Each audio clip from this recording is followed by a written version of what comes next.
முறையான ஊதியம் வழங்கப்படாததை கண்டித்து செங்கல்பட்டு அரசு மருத்துவக் கல்லூரி மருத்துவமனை ஊழியர்கள் 300க்கும் மேற்பட்டோர் போராட்டத்தில் ஈடுபட்டனர். ஊதிய உயர்வு வழங்கப்படாத நிலையில் விடுமுறை எடுக்காமல் பணிக்கு வந்தாலும் மாதந்தோறும் 2000 ரூபாய் ஊதியத்தில் பிடித்துக் கொள்ளப்படுவதாக மருத்துவமனை ஊழியர்கள் வேதனை தெரிவித்தனர். பலமுறை புகார் கொடுத்தும் ஊதியம் வழங்காத ஒப்பந்த நிறுவனம் மீது மருத்துவமனை நிர்வாகமும் விடியா திமுக அரசும் நடவடிக்கை எடுக்கவில்லை என அவர்கள் குற்றம் சாட்டினர்.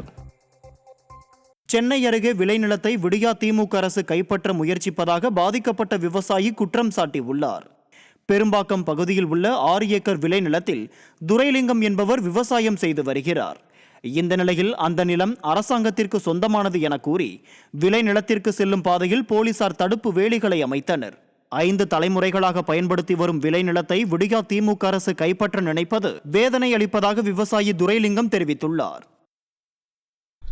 விவசாயிங்க முதுகெலும்புன்னு சொல்கிறாங்க அரசாங்கம்.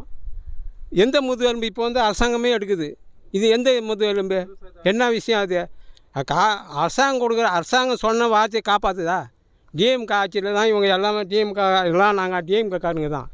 அந்த ஆட்சியில் இருக்கிறவங்களும் இந்தமாரியாக பண்ணுறாங்களே, நாங்கள் என்ன வாயிறதா இல்லை சாவறதா? திருச்சி மாவட்ட ஐக்கிய முஸ்லிம் முன்னேற்ற கழகம் சார்பில் மாபெரும் இஃப்தார் நோன்பு நிகழ்ச்சி மற்றும் ஃபித்ரா விநியோகம் நிகழ்ச்சி நடைபெற்றது. பீமநகர் பகுதியில் நடைபெற்ற நிகழ்ச்சியில் முன்னாள் அமைச்சர் சி விஜயபாஸ்கர், ஐக்கிய முஸ்லிம் முன்னேற்ற கழக தலைவர் ஹைதர் அலி, திருச்சி நாடாளுமன்ற தொகுதி அதிமுக வெற்றி வேட்பாளர் கருப்பையா உட்பட பலர் பங்கேற்றனர்.